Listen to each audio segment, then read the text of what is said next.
우리 하나님 말씀 보겠습니다. 여호수아 7장 4절로 6절까지의 말씀을 우리 함께 교독하시겠습니다. 백성 중 3,000명쯤 그리로 올라갔다가 아이 사람 앞에서 도망하니 아이 사람이 그들을 36명쯤 쳐 죽이고 성문 앞에서부터 스바림까지 쫓아가 내려가는 비탈에서 쳤으므로 백성의 마음이 녹아 물같이 되냐. 함께 읽습니다. 여호수아가 옷을 찢고 이스라엘 장로들과 함께 여호와의 궤 앞에서 땅 엎드려 머리에 티끌을 뒤집어 쓰고 저물도록 있다가. 아멘. 자, 오늘도 계속 예배에 관한 세 번째 말씀을 드립니다. 여러분, 성도의 사역의 본질이 뭔지 아세요? 우리가 예배도 안내하고 성가대도 하고 또 전도도 하고 여러 가지 사역이 있는데요. 성도의 사역의 핵심은 하나님 그분을 섬기는 겁니다. 그래서 그 예배를 영어로 서비스라고 하는데 사람한테 서비스를 하는 게 아니라 하나님을 서비스하는 겁니다. 하나님을 그분을 섬기는 거예요. 우리가 신앙생활을 하면서 가장 우선순위로 둬야 될 것이 뭐냐면요, 그 하나님을 만나고 그 하나님을 예배하고 그 하나님을 즐거워하고 그 하나님과 대화하고 그 하나님의 마음을 시원하게 해드리는 이것이 우리에게 1순위여야 합니다. 우리가 자칫 봉사하면서 본질인 하나님은 잊고 그냥 일만 매달리실 수도 있어요. 그러면 진정한 의미에서의 봉사가 안 돼요. 하나님 그분. 월요일마다 저희 가정에서는 예배를 드립니다. 이제 지난 월요일 날 예배를 하기 전에 마음의 준비를 하면서 아이들에게 이 예배에 대하여 어떻게 이해를 시켜야 될까? 아이들이 기쁜 마음으로 예배를 드리기는 하지만 어떤 면에서는 또 의무감이 될 수도 있잖아요. 그래서 주님, 어떻게 아이들한테 이 예배를 이해시킬 수 있겠습니까? 기도를 하는데 저에게 하나님이 어떤 마음을 주셨습니다. 그래서 제가 아이들에게 질문을 했어요. 하나님이 우리를 하나님의 형상대로 창조하시고 또 그 코에 생기를 불어넣어 우리를 영적 존재로 만드셨는데 우리를 하나님의 형상대로 지어졌다고 하는 것은 그의 자녀로 만드신 거다. 자, 그러면 우리가 자녀면 하나님은 누굴까? 대답을 당연히 나오겠죠. 우리가 자녀면 하나님은 누구예요? 아버지. 그러면 하나님이 우리를 무슨 관계로 만드신 것일까? 가족 관계로 만들었다고 제가 이야기를 한 거예요. 가족 관계. 자, 그러면 가족은 제가 이제 아이들한테 하는 거예요. 여러분한테 반말하는 게 아니라 지금 아이한테 하는 거예요. 그럼 가족 관계는 가장 중요한 게 뭘까?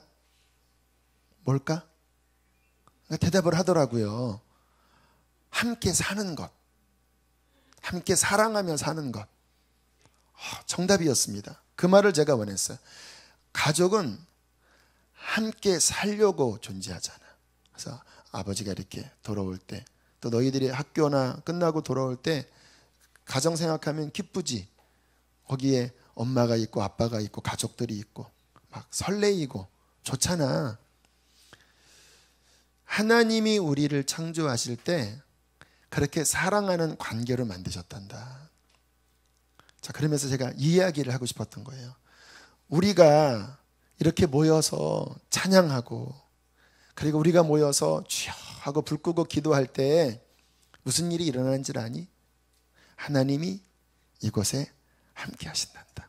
그리고 우리가 막 주여 기도하면 하나님이 흐뭇해 하셔. 왜 제가 이런 이야기를 했냐면 하나님의 마음이 느껴졌어요.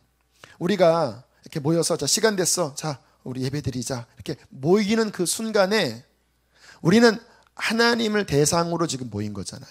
물론 하나님이 눈에 보이지 않습니다. 어떤 면에서는 형식처럼 보일 수 있어요. 그러나 영의 눈을 떠서 보면요, 우리가 자 모이자 하는 순간 하나님이 막 흐뭇하시면서 그곳에 함께 하십니다. 그리고 우리가 모여서 찬양해요. 막 지난 월요일 날은 나는 주만 높이리 이 찬양했나? 아무튼 막 결코 내만 변치 않아. 한 사람씩 막 또 솔로 막 시키고 막 재밌게 해요. 다음 누구 막 이렇게 막 웃으면서 우리가 노래를 부르지만 그분이 그 가운데서 그 노래를 받으시면서 막 웃으십니다. 여러분 아십니까? 하나님 웃으세요. 막 왜? 이뻐 죽겠는 거예요. 왜? 우리 하나님 아버지고 그 자녀로 우리 만드셨잖아요.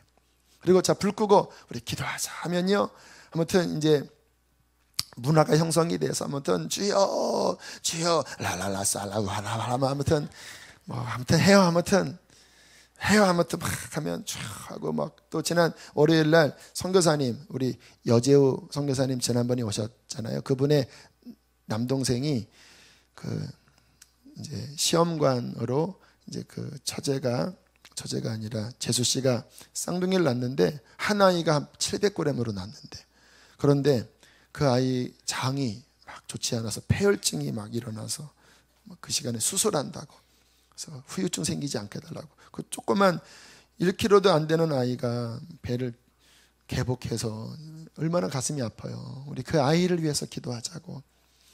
그렇게 막 죽게 기도할 때 하나님은 그곳에서 행복해 하십니다. 여러분, 제가 아이들한테 왜 그 이야기를 했냐면, 하나님이 이곳에 가족으로 우리를 기뻐하시면서 웃으시면서 함께 하신다. 왜 이야기를 했냐면 아이들에게 예배의 본질을 가르쳐주고 싶었던 거예요. 여러분, 우리 예배의 본질은요, 의식이 아닙니다. 형식이 아니에요. 우리의 아버지 되신 그분을 모시고 우리가 그분을 즐거워하고, 우리가 기도할 때 그분은 귀를 기울여 들으시고, 막 기도하다 보면 우리의 마음에 막 간절함이 주님 앞에 쏟아내지잖아요. 주님은 그러면 그 기도를 들으시면서 우리의 마음을 헤아리시고 은혜를 베푸시고, 그리고 우리가 찬양할 때 그분은 영광을 받으시고, 그렇게 함께하는 가족의 그 사랑에 함께하는 그 모습이 바로 예배라는 것입니다. 여러분, 그러므로 거듭난 성도에게 있어서 가장 소중한 시간은 무슨 시간인가? 우리의 창조주이신 그분 앞에 예배하는 시간이에요. 그분이 눈에 보이지 않지만 저는 믿습니다. 지금 이곳에 함께 하시는 것을.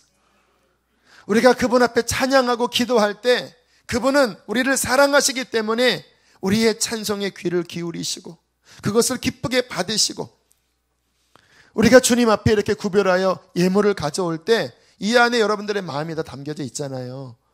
이게 그냥 교회 금고로 가는 게 아니라 하나님 그분이 이 안에 담긴 기도의 제목들, 여러분의 그 준비된 마음들 하나하나를 그분은 받으세요. 우리가 그분 앞에 막 기도하면서 마음을 쏟아낼 때 그분은 우리의 마음을 헤아리시면서 우리에게 한량없는 은혜를 베푸십니다. 여러분, 우리의 거듭난 신앙의 가장 본질의 시간, 거듭난 것은 우리의 영이 태어난 거잖아요. 그러면 그 태어난 영, 우리의 속사람, 이게 납니다. 나는, 여러분, 육신이 나의 본질이 아니에요. 많은 사람들은요, 육신이 난지 알아요. 제가 얼마 전에 혼자 그냥 생각을 해봤어요. 사람이 그 외모로 그 사람을 판단하잖아요. 그런데 막상 대화 나눠보면요, 외모가 그 사람이 아닌 경우 굉장히 많아요. 자, 지금 제가 이렇게 생겼는데 그냥 예를 들겠습니다. 제가 어떻게 유전인자가 그렇게 돼서 이렇게 눈이 처졌어요. 이렇게 어떻게 보입니까? 약간 둔해 보이죠. 이렇게 약간, 그리고 뭔가 이렇게 어설퍼 보이죠. 이런다고 제가 어설픈 사람일까요? 샤프할 수 있습니다. 이렇게 속은 어설프지 않아요. 이렇게 어떻게 유전인자가 이렇게 돼서 제가 눈이 이렇게 째려서 싸나워 보이죠? 여러분, 이렇게 생겼다고 내가 싸나운 사람일까요? 마음은 한없이 온유할 수 있어요. 그러니까 사람의 이 외모에 이렇게 이게 그 사람이 아니라 그 사람의 본질은 그 속사람입니다. 속사람. 그러나 더 중요한 본질은요, 거듭난 새 사람, 그게 영원한 본질이에요. 이 속사람, 거듭난 속사람이 이 몸을 입고 있다가 몸이 죽으면 이 속사람이 빠져나가는 거예요. 주님 재림하시는 그날 이 속사람이 부활한 영원한 몸을 입고 또 영생하게 돼요. 자, 우리의 그 진정한 속사람의, 거듭난 속사람의 가장 본질적인 시간, 그러니까 그 태어난 속사람의 가장 최적의 시간이 어떤 시간일까요? 예배하는 가운데 그분을 만나는 시간입니다. 여러분, 독수리는요, 창공을 날릴 때 그 본인의 창조의 최적의 그 가장 안정적이고 행복한 그 자아의 본질의 그 시간이에요. 창공을 나를 때. 왜? 하나님이 그렇게 창조하셨으니까. 고래는요, 태평양을 막 유유히 우하고 무슨 소리인지 아시죠? 고래 이야기하는 소리입니다. 우하고 막 태평양을 다닐 때 가장 행복할 거예요. 왜? 그게 창조의 본질이니까. 거듭난 우리는요, 언제 가장 행복하냐면 창조주이신 그분을 내 영이 예배 가운데 만날 때, 아버지, 그래 내 아들아, 아버지, 나는 주를 높입니다. 나 주님 사랑합니다. 그래 내 아들아, 나도 너 사랑해 하고 그분 품에 예배 가운데 이렇게 잠겨있는 그 시간이 마치 독수리가 창공을 나르듯, 고래가 태평양을 유유히 헤엄치면서 행복해하듯, 우리의 속사람의 영혼은요, 하나님 안에 거할 그때 가장 안정과 가장 평안함과 가장 충만함을 누리는 행복의 시간이라는 것입니다. 여러분, 그 시간을 통하여 여러분 우리의 영혼에는요, 말할 수 없는 은혜가 부어져요. 여러분, 그 아기를 보면요, 제가 그 아기의 그 성장하는 어떤 영상을 보니까 그 아기 때 엄마랑 이렇게 눈 마주치면서 이렇게 아유 까꿍 하면 애가 막 옹알이하고 막 엄마 보면서 막 이러 하잖아요. 그게 아이한테 뇌가 막 폭발적으로 막 그때 막 뇌세포가 막 연결이 된대요. 그 막 반응할 때 막 그 엄마를 이렇게 바라보면서 교감하는 그 시간이 육신의 성장은 아니지만 그 뇌와 그 정서와 내면 안에 엄청난 자양분이 공급되는 거예요. 마찬가지로 저와 여러분의 영혼이 언제 막 행복해하면서 성장하냐? 그분을 바라보면서 아버지, 내 아들아, 하나님 사랑합니다. 주님 경배합니다. 그분과 교감을 나눌 때, 그분과 찬양과 말씀을 통하여 교감을 나눌 때 우리의 영혼은 마치 어미 품에 안긴 그 사랑스러운 아기처럼 가장 행복한 성장을 이룰 것입니다. 여러분, 저는요, 예배하면서, 예배는 이런 원리입니다. 하나님 그분을 우리가 예수 그리스도를 통해서 믿고 이제 그분 앞에 우리는 영광을 돌리잖아요. 막 찬양하면서 영광을 돌리고 막 예배하면서 또 예물을 드리면서 영광을 돌리잖아요. 그렇게 우리가 주님 앞에 영광을 돌리면 주님은 그 영광을 흡족히 받으시고, 받으신 것으로 끝나는 것이 아니라 우리에게 그분의 또 채우심으로 우리에게 공급하시면서 올라가고 내려가고 하는 사이클이 이루어집니다. 그래서 저 같은 경우에는요, 이 세상을 살면서, 여러분, 신앙의 길은 넓은 길인가요? 좁은 길인가요? 분명히 좁은 길이에요. 힘들어요? 어려워요? 둘 다 막 같은 말이구나. 힘들고 어려워요. 그렇죠. 주님 따라가는 게 힘들고 어려워요. 그러나 자 보세요. 성경에 보면 분명히 천국 가는 길은 좁은 길이고 협착한 길이라고 말씀했지만 구약에 보면 시온의 대로라는 이야기가 있습니다. 대로를 걷는다고 이야기를 해요. 그러면 도대체 주님 따르는 길이 대로예요? 좁은 길이에요? 이게 같이 있습니다. 주님을 따라가는 길은 십자가를 지는 분명히 좁은 길이지만, 자기를 부인해야 되는 좁은 길이지만, 그러나 그 좁은 길을 가면서 우리는 하나님과 예배를 통한 대로로서 행복을 누리면서 좁은 길을 가는 거예요. 정확한 진리입니다. 주님과의 개인적인 친밀한 예배의 회복 없이 주님은 우리의 힘으로 십자가를 지고 이 길을 걸으라고 말씀하지 않았어요. 물론 이 길을 가면서 핍박도 있고 고난도 있고 어려움도 있지만, 그러나 너희가 나를 예배할 때, 너희가 나와 풍성하게 교제할 때 너희는 그 힘으로 눈물골짜기를 지나도 그곳에서 샘물이 터지면서 그 하나님의 은혜로 넉넉히 이 길을 가게 될 것입니다. 제가 그동안의 신앙생활을 돌아보면요, 정말이었어요. 저는 사역자니까 정말 예배를 인도하잖아요. 그런데 정말 저는요, 여러분보다 제가 은혜를 더 많이 받습니다. 어느 때는 막 낙심할 때요, 제가 전한 말씀이 울려서 저에게 부딪혀서 제가 회복되는 적이 한두 번이 아니에요. 막 목회가 어려웠을 때 제가 선포한 설교가 하나님이 나한테 주시는 설교로 되돌아와서 설교하고 이 강대상 뒤에 엎드려서 울면서 기도할 때 그 시간에 그냥 다 회복이 됐어요. 정말 그 고난의 시간이 길게 넘어가지 않아요. 왜? 예배만 드리면 회복이 되니까. 어제 같은 경우에도 좀 제 마음 안에 좀 곤고함들이 있었습니다. 저의 부족함에 대한 곤고함. 그리고 우리 교우들을 생각할 때 우리 교우들이 영적으로 좀 더 이렇게 살아나서 이렇게 막 올라가야 되는데, 이렇게 어떻게 표현해야 되나? 올라갔다가 내려가면 다른 사람이 와서 이렇게 또 열심히 하고, 그 사람이 떨어질만 하면 또 새로운 사람이 올라가고, 제 마음은 그냥 계속 많은 분들이 그 은혜 가운데 쭉 가면 좋은데 어느 순간에 떨어져 버리세요. 많은 분들이. 그러니까 저는 그게 한편으로는 저한테는 낙심입니다. 솔직히 낙심이에요.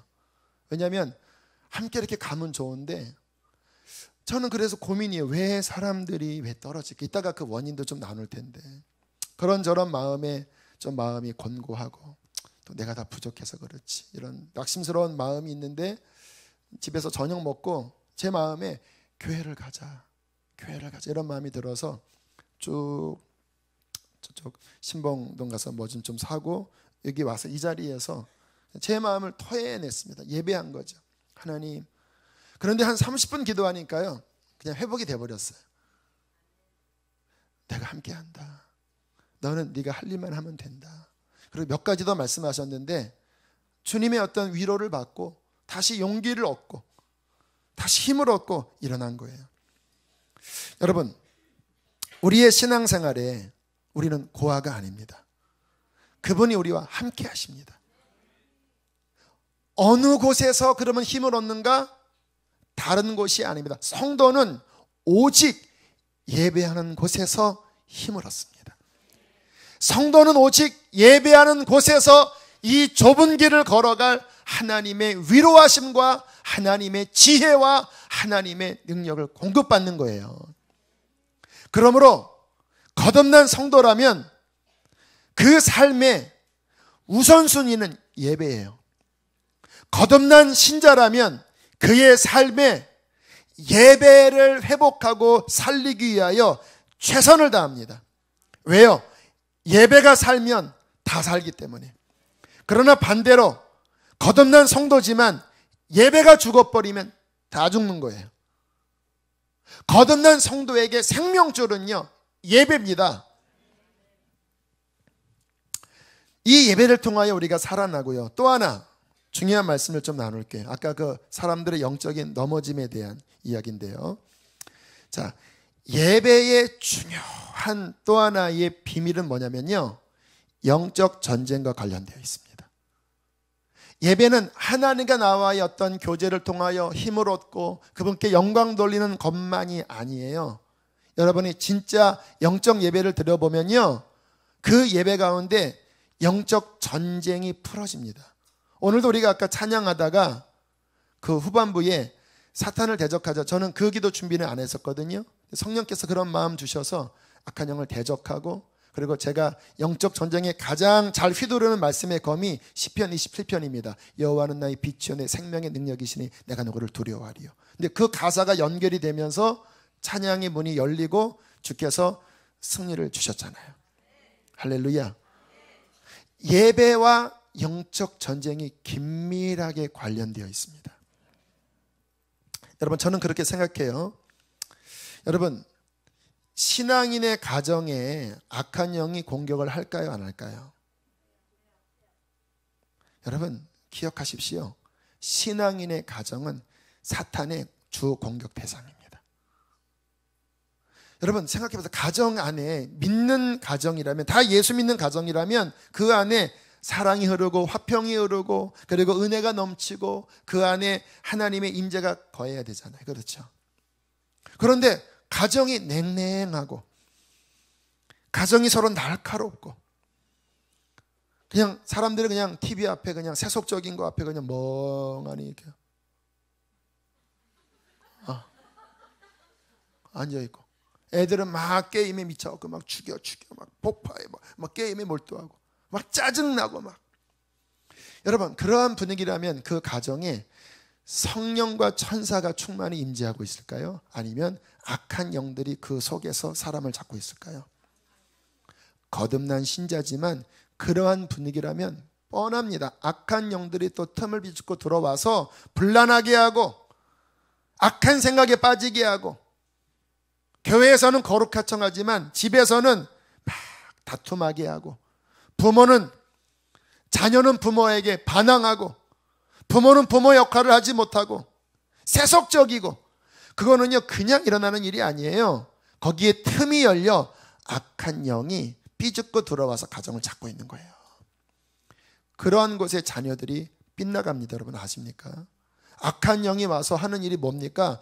도둑질하고 죽이는 일이잖아요. 아이들이 영혼을 강탈해요. 저는 가정예배 드릴 때마다 그러한 상상을 해요.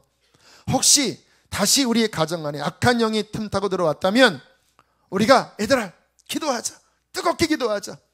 그때 하나님의 영이 충만하게 임재하시고 천군 천사가 우리 가정에 더 많이 파송돼서 그 악한 것들을 몰아내고 이 가정이 하나님의 거룩한 성소가 되도록 그렇게 씻는 역할을 한다라고 저는 믿습니다.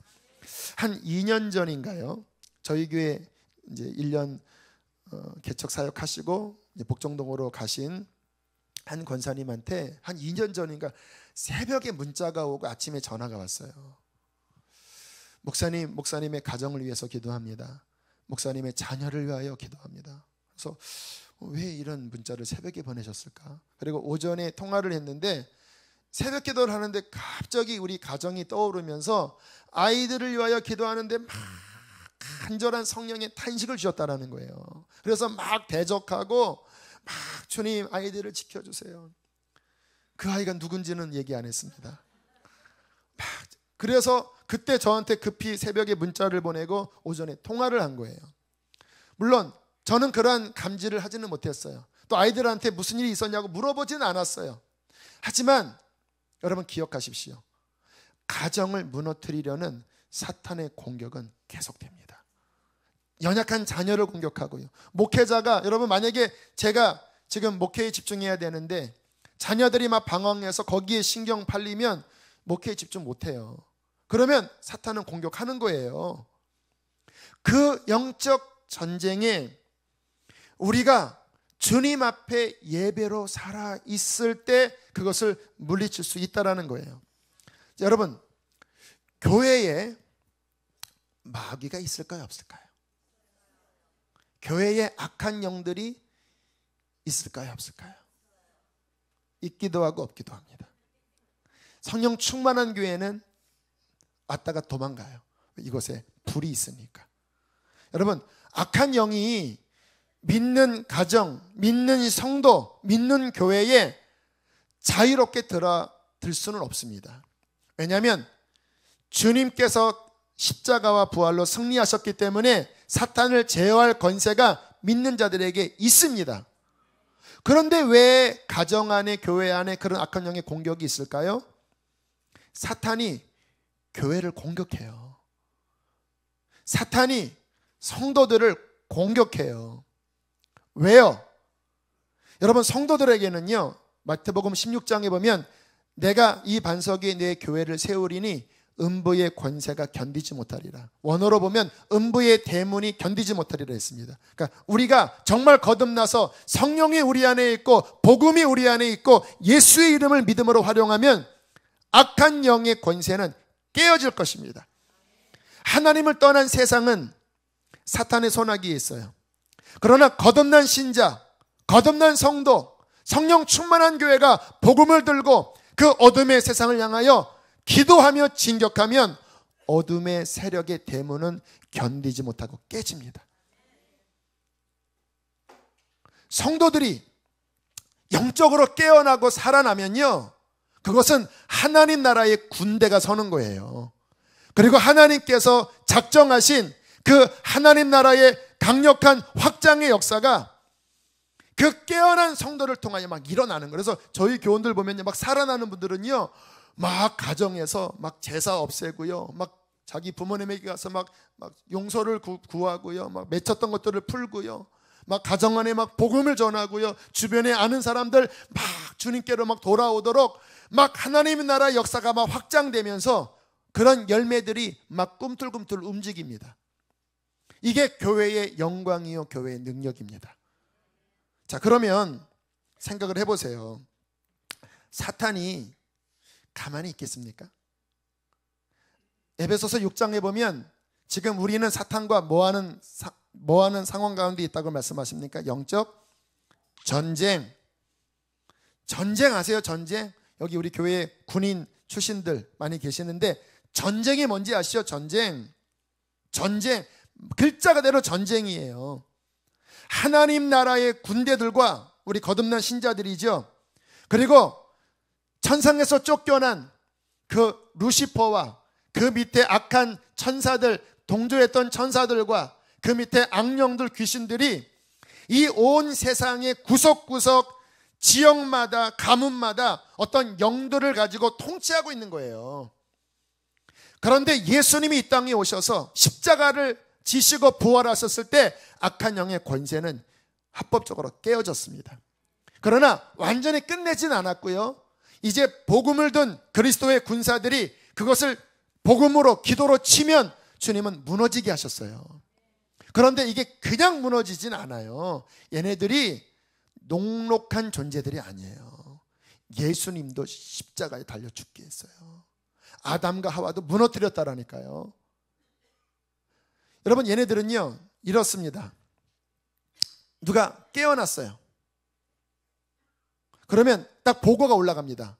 지금 누가 영적으로 깨어나 복음이 살아났다, 하나님과 관계 맺었다.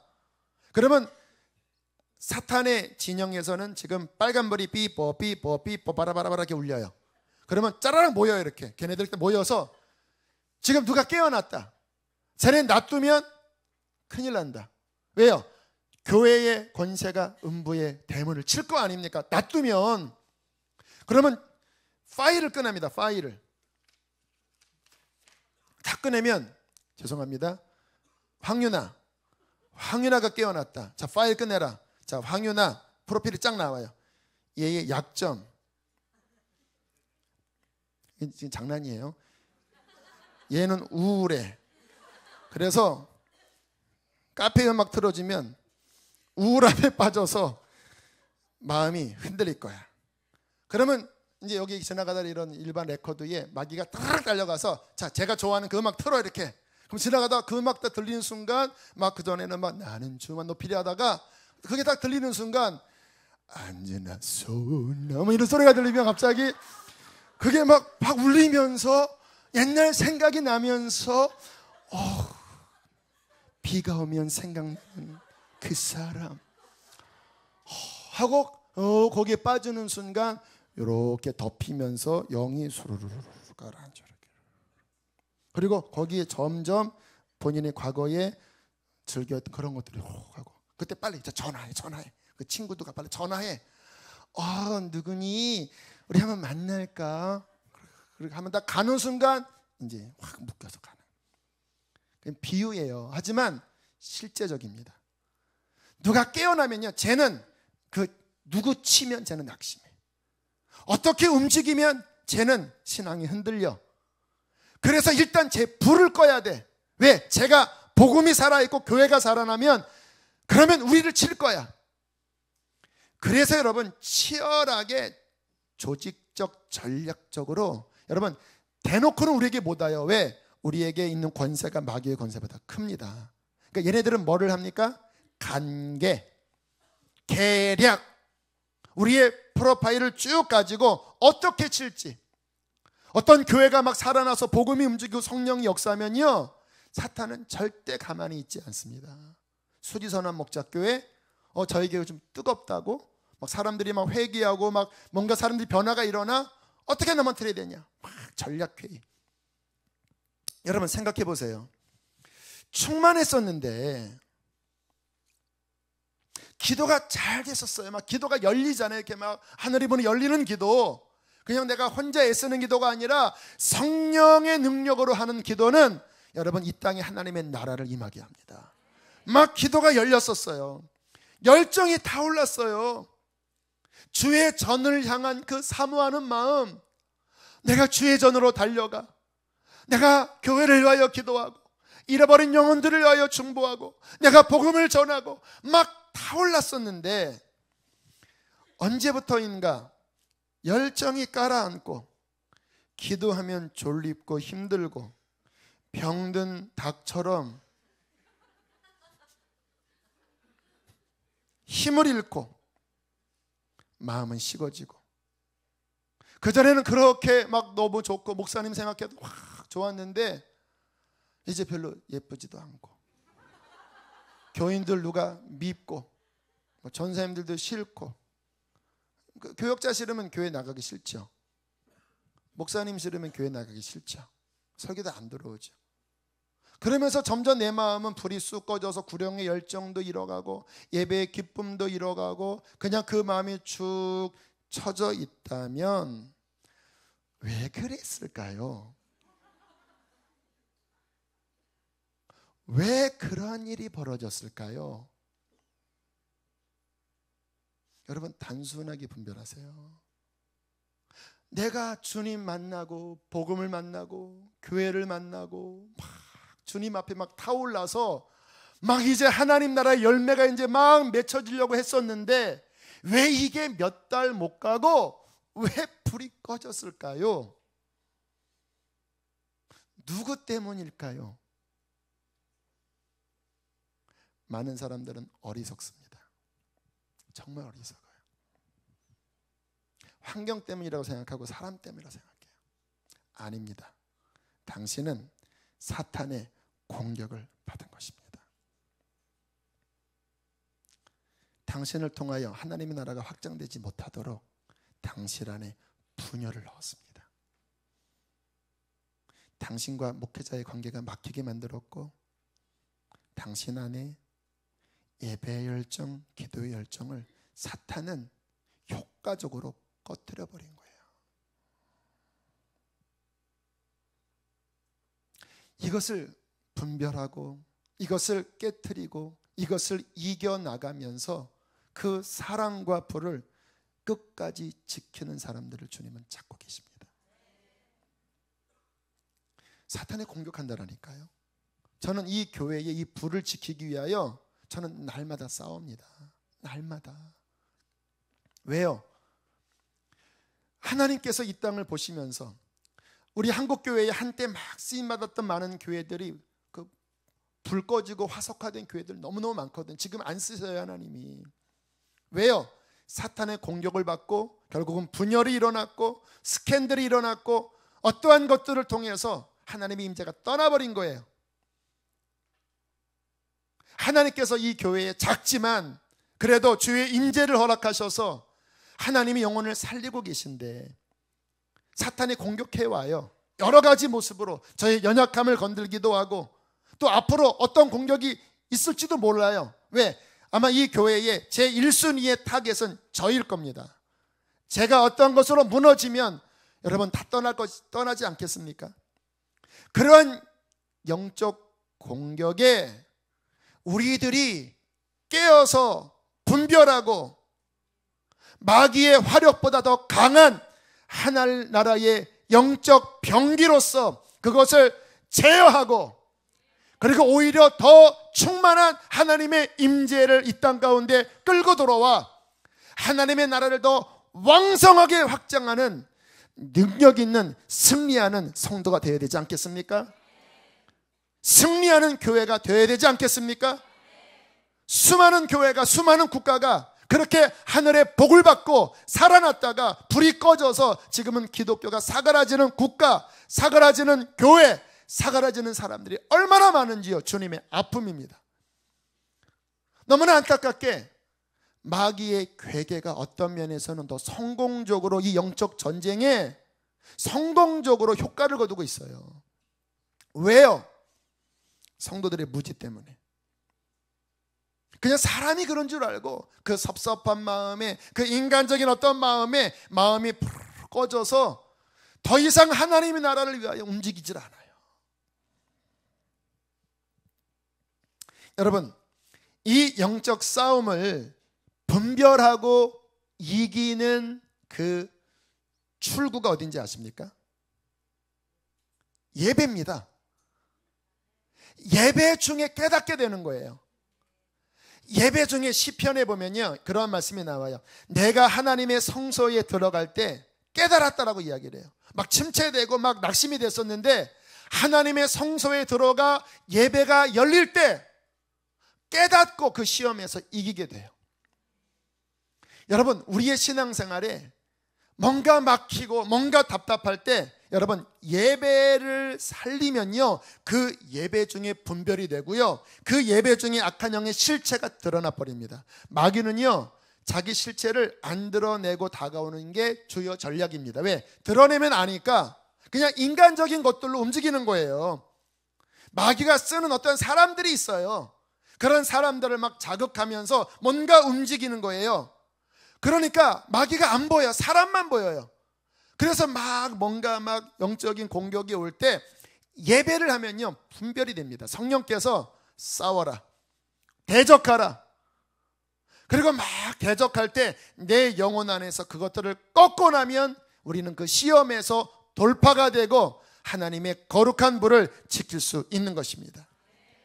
여러분, 우리는요 이 돌파하는 정도의 예배의 훈련을 하셔야 합니다. 자, 오늘 말씀은요 우리가 잘 아는 말씀인데 여호수아가 이제 이스라엘 백성들과 함께 가나안에 들어갔어요. 1라운드 여리고성 멋지게 점령을 해버렸습니다. 그런데 하나님께서 명령을 하셨어요. 첫 성이기 때문에 다 하나님께 바쳐라, 다 진멸하라. 하나님과 열려있을 때는요 이스라엘 백성들 하나님의 음성대로만 움직이면요 주님이 함께 하셔서 다 승리합니다. 이게 왜 예배가 중요하냐면 하나님과 열려져 있는 관계에 주의 음성 듣고 순종하면 그분이 앞서가시기 때문에 성도는 그냥 걸어가는 거예요. 그러나 전쟁은 그분이 하시는 겁니다. 그런데 사탄이 하나님을 공격할 수는 없잖아요. 그럼 어떻게 하나님의 백성들을 공격합니까? 죄짓게 만드는 거예요. 불순종하게 만드는 거예요. 여리고성을 진멸하라고 했는데 아간이 그 가운데서 금과 외투와 이런 것들을 훔치면서 하나님과 막혀버리게 만든 그러한 장본인이 되어버렸어요. 자, 그때 예배를 뚫었어야 되는데 그런 영적 전쟁에 무지하고 전쟁에 나갔다가 대패를 해버리죠. 자, 그렇게 대패했을 때 5절을 한번 보세요. 5절 여호수아서 7장 5절 함께 읽겠습니다. 시작. 아이 사람이 그들을 36명쯤 쳐 죽이고 성문 앞에서부터 스바림까지 쫓아가 내려가는 비탈에서 쳤으므로 백성들의 마음이 어떻게 됐어요? 낙심해 버렸습니다. 이 시험을 만나, 영적 공격을 만나 그 마음이 물처럼 낙심이 되어 버렸어요. 이제 이러면서 침체되는 겁니다. 어떠한 문제에 딱 부딪히면서 마음이 무너져 버리는 거예요. 그 전까지는 막 승리해서 막 나팔을 불렀는데 어떠한 사탄의 공격을 받고 분별하지 못하고 낙심해서 마음이 무너져 버리는 거예요. 자, 그런데 여호수아가 어떻게 했는지 보세요. 6절 함께 읽겠습니다. 6절 시작. 옷을 찢고 이스라엘 장로들과 함께 여호와의 교회 앞에 엎드려 머리에 티끌을 뒤집어 쓰고 저물도록 있다가, 자, 어디 앞에서? 여호와의 교회면 임재 앞이잖아. 임재 앞에서 옷을 찢고 뭐하고 있었어요? 엎드려서. 언제까지? 이게 저물 때까지가 언제냐면요, 돌파될 때까지 있었다라는 거예요. 그 물같이 녹아내리는 마음은 그 상황에서 낙심하여 포기한 게 아니라 하나님 앞에 엎드려, 주님, 이게 왜 그런 겁니까? 주님, 왜 우리가 이렇게 패배했습니까? 근데 그게 언제까지가 아니야. 주님이 곧장 응답하지 않으셨습니다. 저녁 때까지 엎드려 돌파가 되니까 주의 음성이 왔어요. 너희 가운데 범죄한 사람이 있다. 그 문제를 처리하지 않는 한 내가 너희와 함께하지 않는다. 그럼 100점 100패다. 내가 가르쳐주겠다. 제비 뽑아라. 그러면 아간이 뽑힐 것이고 그거 처리해버려라. 여러분, 중요한 원리를 이야기해줘요. 우리의 영적 삶에 뭔가 시험이 오고 불이 꺼질 때, 예배가 막힐 때, 그것이 돌파될 때까지 하나님 앞에 엎드려 주의 은혜로 처리하는 예배의 승리를 우리에게 보여주고 있는 것입니다. 여러분, 우리의 신앙생활에 훈련이 필요합니다. 어떤 것이 막힐 때, 예배가 뭔가 안 열릴 때 그것을 어떻게 뚫느냐, 원인이 있어요. 제가 읽은 책 가운데 존 비비어 목사님의 두려움이라고 하는 책이 있습니다. 제가 참 좋아하는 책인데 거기에 그런 이야기가 나와요. 존 비비어 목사님이 탁월한 사역자거든요. 90년도에 어떤 교회에 가서 사역을 하는데 막 하늘의 문이 열린 거예요. 막 수많은 사람들이 막 치유되고 막 회복되고. 근데 순간 하나님의 지식의 말씀이 임해서, 지식의 말씀은 뭐냐면 순간 예언적으로 어떤 상황에 대해서 선포해 버리는 거예요. 죄송합니다. 이건 이제 성가대라면 이 성가대에 죄 짓는 사람이 있습니다. 회개치 않으면 하나님이 다루실 겁니다. 갑자기 이 말이 나온 거예요. 손가락질하면서 이렇게. 그러니까 싸하잖아요. 근데 본인이 알았대. 이거는 성령이 시키시는 거다. 그 다음 저녁 더 강하게, 지금 이 성가대에, 성가대가 아니고 이해해요, 죄 짓는 사람이 있는데 회개치 않으면 하나님이 드러내서 강하게 징계하실 거다. 싸하잖아요. 하지만 본인은 알았대. 이거는 성령이 시키시는 일이다. 그리고 이제 저녁에 집회 다 마치고 함께 모여 있는데 장로님 한 분이 그러더래요. 그런데 목사님, 지금 성가대 분위기가 너무 안 좋습니다. 그들이 투덜대고 있습니다. 왜 그런 말을 개인적으로 이야기를 해야지 왜 공개적으로 얘기를 하냐. 근데 이 순간 이 존 비비어 목사님 마음 안에 갑자기 두려움이 몰려왔대요. 내가 괜히 얘기했나? 내가 이거 좀 지혜롭지 않았나? 하고 그 마귀의 공격에 딱 받아들이는 순간 갑자기 은혜가 싹 사라지더래요. 그 다음날 집회에 섰는데요, 아무런 응답이, 아무런 하나님의 기름 부심이 없는 거예요. 말을 해도 말이 그냥 앞에 툭 떨어지더래요. 그 전까지만 해도 막 살아났는데 이게 도저히 아무런 역사가 안 일어나는 거예요. 설교 막 땀 뻘뻘 흘리면서 하다가 너무너무 낙심해서, 주님, 이게 왜 그렇습니까? 왜 그렇습니까? 다음날 또 예배 실패하고, 주님, 이러한 집회는 나도 오기 싫습니다. 공원에 가서 막 3시간 불을 지져도 안 열리는 거예요. 그러다가 마지막 어떤 시간에 집회가 시작됐는데 기도할 때 주님이 열어주시더래요. 너 왜 두려워했느냐? 그건 내가 준 말이었다. 이 가운데 내가 처리해야 될 일이 있는데 너는 왜 사람의 말을 듣고 거기에 눌려서 왜 내가 너에게 준 영적 권위를 너는 왜 망각했느냐? 그리고는 갑자기 하늘에 불이 임하면 돌파가 일어난 거예요. 다시 강력하게 선포를 했대요. 회개치 않으면 하나님이 치실 것이다. 그리고 우리 모두가 나처럼 하나님이 주신 영적 권위를 우리가 사탄의 어떤 두려움에 눌려서 하나님의 권위를 사용하지 않음으로써 우리의 인생에, 우리의 가정에 얼마나 많은 손실들이 있었는가. 막 예배 안에 막 불이 일어났대요. 그리고 얼마 지나지 않아서 성가대 안에 술 먹는 사람이 드러나고, 배수주자가 술 먹는 게 드러나고, 거기 안에 불륜이 드러나고, 결국 배수주자는 교회를 나가고, 불륜은 회개하고 회복하고, 나중에는 지휘자가 막 분열을 일으키고 나가버렸는데 알고 봤더니 지휘자와 거기 있던 어떤 여자와 또 썸씽이 있었던 거예요. 나중에 이혼을 하고. 근데 주님께서 그것을 다 정리시키시면서 교회를 성결하게 하시고 교회 안에 주님의 임재를 회복시켜 주셨다는 이야기였어요. 여러분, 무엇입니까? 여러분, 우리가 예배하면서 주님과 교제하면서 그 세밀한 뭔가 교회를, 뭔가 가정을, 뭔가 어떠한 나의 불붙는 신앙생활을 공격하는 악한 영을 분별하고 무찌르는 영적 전쟁의 지혜와 돌파가 있어야 된다는 거예요. 어디에서? 예배를 통하여, 주님과의 임재를 통하여. 여러분, 저와 여러분은요, 훈련하셔야 합니다. 여러분이 끝까지 충만한 살아있는 그 생명력 있는 신앙을 유지하려면 저의 신앙의 1차 목표는요, 주님과 나와의 생명력 있는 관계를 끝까지 유지하는 게 저한테는요 1순위예요. 왜? 그것만 딱 지키면요 나머지 열매들은 대부분 저절로 맺히더라고요. 저한테는 이게 1순위예요. 그래서 엎드려서 기도하고, 기도도 더 하고, 새벽에도 시간을 봐요. 1시간 우리가 빠바바바바 하다가 이제 그 1시간 마치면요 그 다음에 이제 테리 메갈몬의 막 나와 이렇게. 그러면 또 주님 더, 주님 더 1시간 20분, 하나님 좀 더 1시간 30분.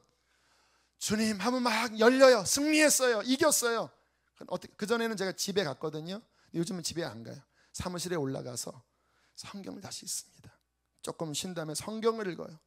성경 그냥 읽지 않고 30분, 1시간, 1시간 반, 어떨 땐 2시간 이길 때까지. 그렇게 하면 한 9시, 9시 반 되거든요.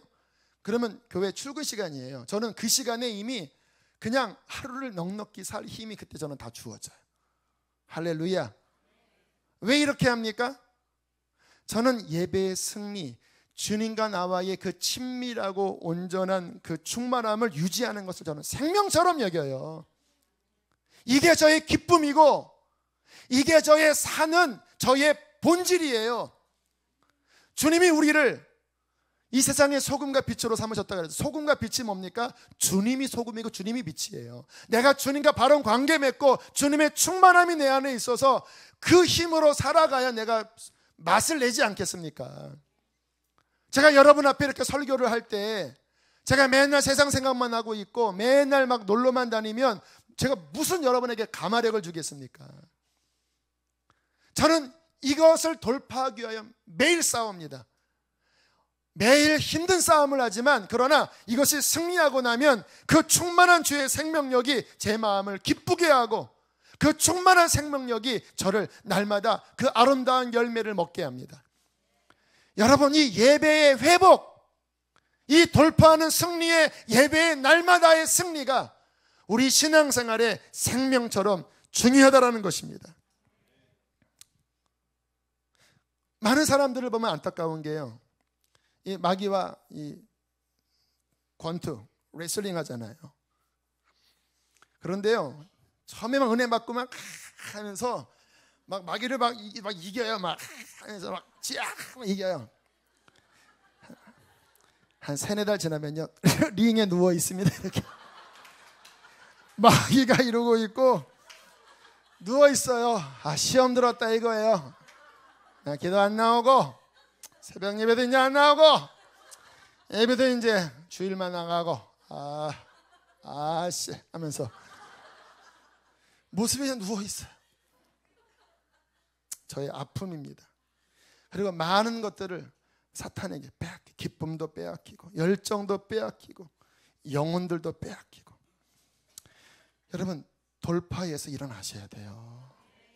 여러분, 제가 초등학교 1학년 때인가 2학년 때 그 홍수환과 카라스키아킨가 그 있어요. 막 사전 오기 넘어졌다가 나중에 막 일어나서 그 카라스키아를 막 쓰러뜨리고 어머나 챔피언 먹었어요 했던 그 영상 지금 유튜브에 한번 보세요. 통쾌합니다. 쓰러졌다가도요 복음으로 일어나면 마귀는요 우리 못 이깁니다. 돌파하면 못 이겨요. 자, 어떻게 우리가 예배의 성공자가 되어 하나님께 영광을 돌릴 수 있을지 마지막 결론을 말씀드리겠습니다. 여러분, 어떻게 예배에 성공할 수 있는지 아세요? 어떻게 이 마귀와의 싸움에 이겨서 주님과의 친밀함을 유지하고 그가 내 안에 내가 그 안에 충만함 가운데 열매를 계속 맺는 성경적인 신앙생활을 어떻게 할 수 있는지 아세요? 쉬운 일이 아니에요. 왜? 육신은 자꾸 옛날로 돌아가고 싶어하고 사탄은 그 틈을 비집고 치열한 계략으로 공격하기 때문에 쉬운 일이 아니에요. 그래서 많은 사람들이 백슬라이딩, 자빠집니다. 누가 이기는지 아세요? 가장 중요한 건 말씀드립니다. 하나님에 대한 절박한 목마름이 있는 사람만 이깁니다. 그게 예배의 본질이기도 해요. 이런 겁니다. 사탄의 공격 받지요. 우리가 완벽하지 않기 때문에 넘어지지요. 그러면 영적으로 막히잖아요. 예배가 안 돼요.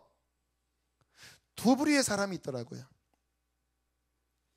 그렇게 주님의 임재가 끝나고 내 안에 영적인 열정이 식을 때 어떤 부류의 사람은 그냥 뭐 어쩔 수 없지 하고 그것을 그냥 묵인하고 그냥 그 길로 가는 사람들이 있습니다. 왜 그럴까요? 주님에 대한 목마름이 많지 않은 거예요. 그냥 은혜 받을 때는 좋았는데 그냥 주님 은혜 없을 때의 그 메마름이 또 익숙해요. 왜? 내가 몇십 년간 그렇게 살았기 때문에. 그러니까 그냥 그거를 방임해요. 싸우지 않아. 이거를 이기려면 싸워야 되거든요. 언제나 싸우는 것은 쉽지 않아요. 전심으로 다시 기도해야 되고 회개할 때 또 막 고백해야 되고 막 싸워야 되는데 그게 힘든 일이거든요. 그러니까 안 싸우고 그냥 그 길로 쭉 잠들게 가요. 그런데 어떠한 무리가 있다면 나는 죽으면 죽었지 이 상태로 못 사는 거예요. 왜? 주님이 내 생명인데 주님이 나의 전부인데 내가 그분을 기뻐하는데 내가 그분과 막힌 가운데 내가 어떻게 삽니까? 차라리 죽는 게 나아요. 죽는 게. 하나님, 나는 주님 임재 없이는 저는 못 삽니다. 주님의 임재는 나의 생명보다 더 중요한 것입니다. 주의 인자가 내 생명보다 더 낫습니다. 주님, 저는 주 없이는 못 살아요. 기도가 안 돼도 그분 앞에 엎어져서 그냥 우는 거예요. 하나님, 왜 하나님 이 은혜가 떨어졌습니까? 하나님, 왜 나는 이렇게 다시 마음이 낙심이 되어버렸습니까? 하나님, 주님, 나는 왜 이 시험을 이기지 못합니까? 하나님, 나를 불쌍히 여겨주세요.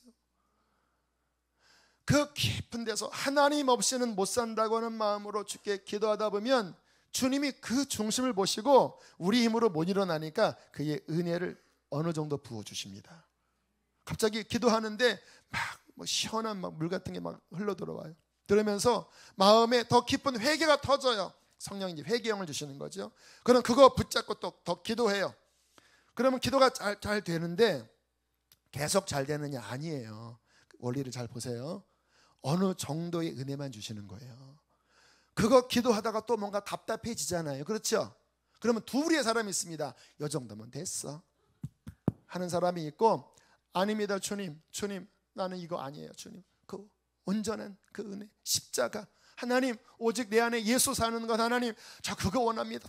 막 몸부림치면 갑자기 뜨거운 불이 훅 임해요. 그 내 속에 어떤 더러운 것들을 그의 불이 소멸시키십니다. 그러면 또 막 기도하면 불이 이제 꺼져가는 어떤 불들이 막 살아나는 거 이렇게 막. 그럼 아버지 막 하다 보면 더 막 회개로 막 씻어지고 더 막 기도하고 하고 막 또 성경 읽고 하면요, 그 전에 넘어지기 전보다요 그렇게 일어나면 더 강해집니다. 아세요 여러분? 넘어졌다가 돌파하면요 더 강해져요. 왜? 그걸 싸우면서 막 그 영적 근력이 막 키워지는 거예요. 이 싸움을 효과적으로 싸운 사람이 끝까지 가는 거예요. 왜 요한계시록에 이기는 자는 했냐면요, 이 싸움에 그렇게 이기는 자만이 끝까지 가기 때문에. 할렐루야. 이것을 이기는 자는 한 가지 동기를 가졌습니다. 주님을 생명보다 더 귀중히 여기면서 그 하나님 자신을 원하는 거예요. 여러분은 하나님 그분을 원하십니까?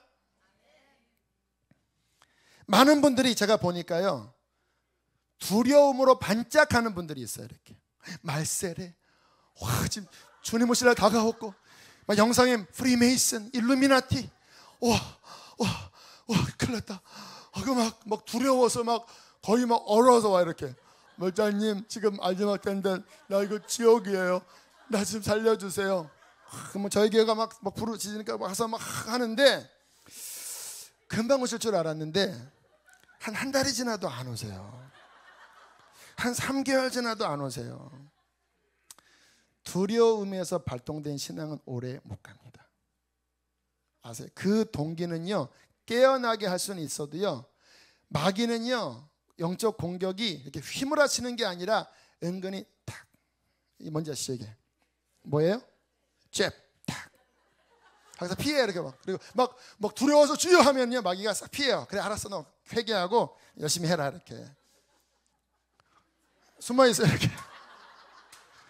그러면 와, 이제 막 나 은혜 받고 막 충만해. 이렇게 막 와, 이렇게 하면요, 이렇게 와서 탁, 잽, 탁 치고 또 숨고. 이게 왜 그러지? 이게. 그다음 나중에는 안 건드려. 왜? 딱 봐서 안 건드는 게 나은 애들은 안 건드려요. 자꾸 건드리면 더 막 주여 이렇게 하니까, 안 건드리면 혼자 이렇게 주여 하다가 안 오실래나 보다 하고 옛날로 돌아가요. 은사와 능력을 구하는 신앙 필요합니다. 그래서 막 한때 막 방언 주세요, 막 능력 주세요. 하지만 이것도 온전치 못해요. 주님이 주신 선물이기는 하지만 그것을 간절히 사모하다가 실망한 사람 되게 많아요. 왜 나한테 방언을 안 주시는 거예요? 왜 나한테는 어떤 뜨거운 불을 왜 안 주시는 거예요? 뭔가 막 뜨거워 이런 걸 원했는데 나한테 왜 그런 게 없는 거예요? 그게 어떤 체험은요, 필요해요. 하지만 체험 자체를 목표로 삼으면요, 여러분 그 체험이 안 옵니다. 체험은 언제 오냐면 그분을 사모했기 때문에 그분의 섭리 따라서 그 어떤 불같은 체험을 주신 거지, 체험 자체를 목표로 삼으면 오히려 미혹됩니다. 아세요? 또 체험은요, 그때 막 반짝하지만 그 불같은 체험이 제가 보기엔 한 2, 3일도 안 가요. 그게 다 그래요. 다. 문제 해결의 신앙, 여러분 이거는 정말 말할 것도 없죠. 그 문제 가지고는 막 열심히 매달리지만 문제 딱 해결되면요, 그 목표가 상실됐기 때문에, 이미 이뤘기 때문에요, 그 다음부터는 그냥 쭉 떨어져요. 자식 때문에 교회 나오고, 경제 문제 때문에 교회 나오고, 질병 때문에 매달렸던 사람은요, 그 문제 목표가 딱 설정되면요, 더 이상 기도할 의미가 없어요. 왜? 목표 끝났으니까. 잠깐의 유행의 어떤 각성, 그 기독교의 어떤 유행 따라 막 교회가 어떤 부흥의 물결이 있을 때, 와, 저에게 보면요, 막 교회가 막 성령 집회 뜨겁다고 막 사람들이 와, 막 상현동, 와, 저기 막 풍도청동, 와, 수원하고 와 와서 막 저분들은 어디서 왔대 하고, 와, 한 달, 두 달, 오 하고 사라져. 또 와우, 또 와, 와, 여기 막 사람들 장풍 막 쓰러지네. 와, 주여, 와, 목사님 막 열정적이네. 와우, 하고 살아. 2달, 또 보면 한 달 예배, 2달 이렇게 싹. 그거 뭐냐, 유행. 그러니까 뭔가 좀 짜릿한, 뭔가 좀 맛이 있다. 여러분, 하나님 그분을 원하셔야 돼요. 내 목적이 하나님, 저 주님 원합니다. 하나님, 여러분, 주님 그분이 내 안에 왕이 되시고 채워지는 게 이게 응답인 거 아세요? 그분이 나의 왕이고 그분과 내가 바른 관계가 맺어져서 그가 내 안에, 내가 그 안에 있으면 그분 안에 만유가 있는 거잖아요. 그러니까 주님 안에 있는 게 응답이에요. 우리의 영이 진짜 원하는 것은요, 문제 해결이 아니에요. 그 문제 해결돼도 또 문제 또 와요. 우리의 영이 진짜 원하는 것은 그분 안에 깊이 들어가는 거예요. 여러분, 기도하실 때 주님을 향한 목마름을 달라고 기도하십시오.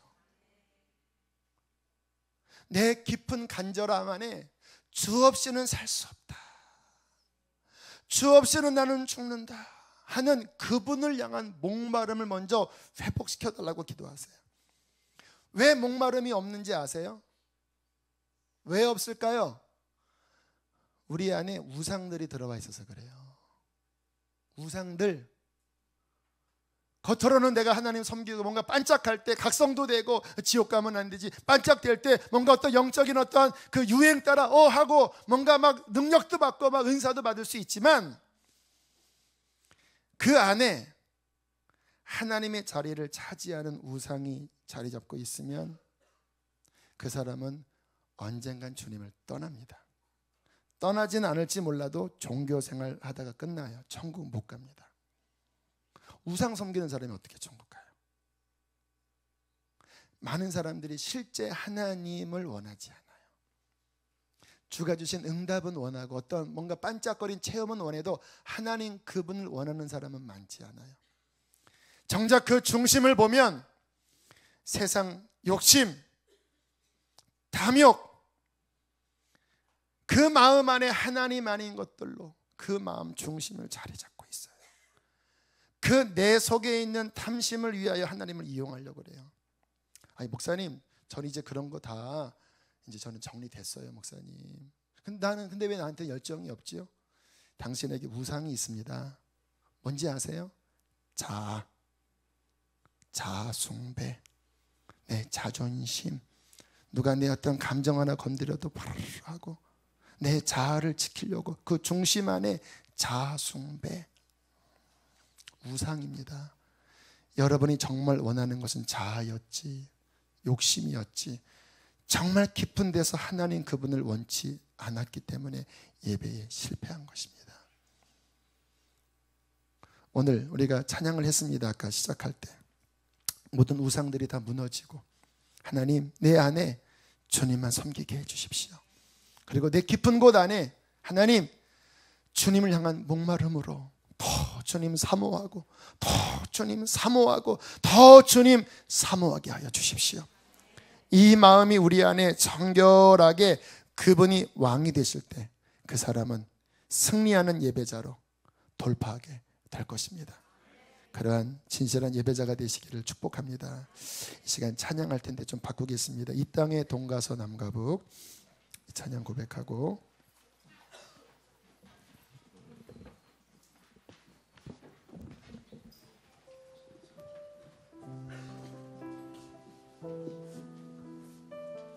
하나님, 나의 무너진 예배를 회복하소서.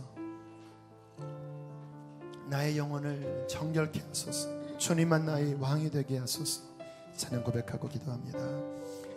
이 땅의 동과 서남과 북 가득한 죄악 용서하소서. 모두 우상들은 무너지고 주님만 높이 나라 되게 하소서. 이 땅에 지친 모든 영혼 주 예수 사랑 알게 하소서.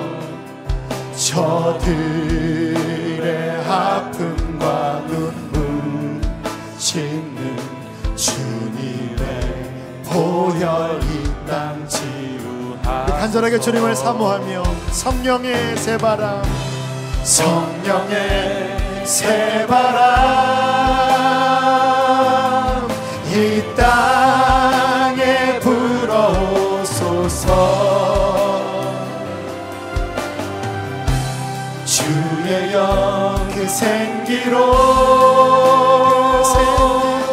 우리를 이를 다시 살리사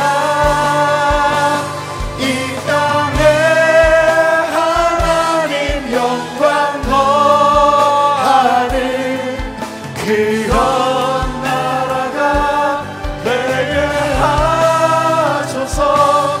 열방에 하나님 영광 비추는 그런 나라가 되게 한라에서 백도까지 주님께서 우리를 향한 계획은 온 열방의 선교사가 되는 것입니다. 백두에서 땅의 끝까지 여러분의 열정을 회복할 때 주님은 여러분을 쓰실 것입니다. 오실 길을 승리하는 예배자가 되십시오. 예하며 주님만 섬기는 나라 되게 하소서. 이 땅에 주님 교회 위에 하늘의 생기를 주님만 왕으로 삼는 곳에 하늘의 생기가 부어질 것입니다. 열방을 치유하는 주 백성 주님의 군대를 우리 전심으로 천국을 두드립시다. 성령의 새바람 이 땅에 불어오소서. 주의 영 그 생기로 우리를 다시 살리사 이 땅에 하나님 영광 거하는 그런 나라가 되게 하소서. 열방에 하나님 영광 비추는 그러나 마지막 전심을 다하여 성령의 새바람 이곳에 불어오소서. 성령의 하늘에 불을 주시고 열정을 회복하여 주십시오. 이 땅에 불어오소. 할렐루야. 성령의 바람이 불게 하여 주십시오. 주의 영 그 생기로 우리를 다시 살리사 이 땅에 하나님 영광 거하는 그런 나라가 되게 하소서. 열방에 하나님 영광 비추는 할렐루야. 이 시간 주여 크게 두 번 부르시고 우상들이 무너지고 성령을 부어달라고 기도하시겠습니다. 주여 두 번 합니다. 주여